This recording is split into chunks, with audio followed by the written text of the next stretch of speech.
പതിയിൽ സ്വകാര്യ എസ്റ്റേറ്റുകൾക്ക് വേണ്ടി റവന്യൂ വകുപ്പിന്റെ ഒത്തുകളി.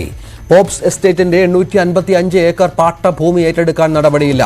ടൈറ്റിൽ കേസ് ഫയൽ ചെയ്യാൻ പോലും പാലക്കാട് ജില്ലാ ഭരണകൂടം തയ്യാറാകുന്നില്ല. ടൈറ്റിൽ കേസ് ഫയൽ ചെയ്യണമെന്നുള്ള റവന്യൂ വകുപ്പിന്റെ ഉത്തരവിറങ്ങി 3 വർഷം പിന്നിട്ടും ഇതാണ് അവസ്ഥ. News 18 exclusive.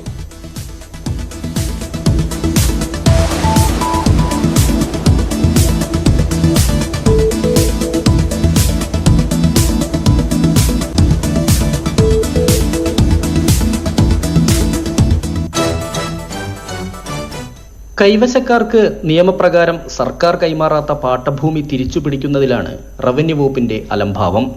നെല്ലിയാമ്പതിയിൽ 855 acre പാട്ടഭൂമിയാണ് pops estate കൈവശം വെച്ചിരിക്കുന്നത്.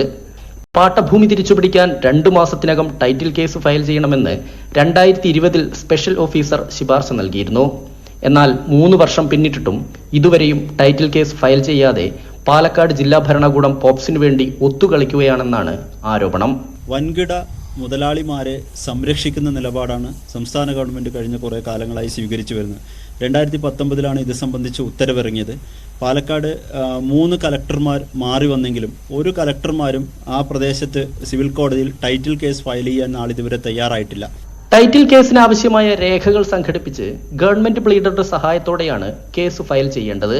ടൈറ്റിൽ കേസ് ഫയൽ ചെയ്യുന്നതിന് മുമ്പ് എസ്റ്റേറ്റ് ഉടമകൾക്ക് നോട്ടീസ് നൽകണമെന്ന് സർക്കാർ നിർദ്ദേശം നൽകിയിരുന്നു. എന്നാൽ ഇതുവരെയും നോട്ടീസ് പോലും നൽകിയിട്ടുമില്ല. നടപടികൾ പുരോഗമിക്കുകയാണെന്ന് ആവർത്തിച്ച് റവന്യൂ വകുപ്പ് അധികൃതർ കൈമലർത്തുന്നു. നമ്മളത് ചെയ്യാൻ വേണ്ടി ക്ലൈന്റെല്ലാം തയ്യാറാക്കി സ്പെഷ്യൽ ജിപിക്ക് കൊടുത്തിരിക്കുകയാണ്. അപ്പൊ അതിനിടയ്ക്ക് ഗവൺമെന്റ് ഡയറക്ഷൻ ഉണ്ട്, ഗ്രാൻഡ്സ് ആൻഡ് ലീസ് ആക്ട് അനുസരിച്ച് ഇവർക്കെല്ലാം നോട്ടീസ് കൊടുത്തിട്ട് ചെയ്താൽ മതി. അപ്പൊ അതിന് നോട്ടീസ് തയ്യാറാക്കിക്കൊണ്ടിരിക്കുകയാണ്. നെക്സ്റ്റ് മന്തിൽ തന്നെ നമ്മൾ കൊടുക്കും നോട്ടീസ്.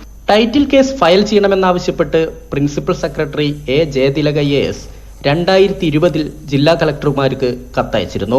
പോപ്സ് പോലുള്ള വൻകിട എസ്റ്റേറ്റുകളെ തൊടാനുള്ള ധൈര്യം സർക്കാരിന് ഇല്ലാഞ്ഞിട്ടല്ല.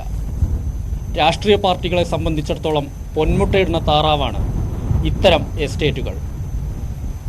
നിയമം ലംഘിച്ച് യഥേഷ്ടം വിഹരിക്കുന്നതിന് വേണ്ടി ഇവർക്ക് സർക്കാർ തന്നെ ഇവിടെ തണലൊരുക്കുകയാണ്. നെല്ലിയാമ്പതിയിൽ നിന്ന് ക്യാമറാമാൻ പ്രജിത്ത് കോങ്ങാടിനൊപ്പം S വിനേഷ് കുമാർ, ന്യൂസ് 18. ഇവിടെ ഒരു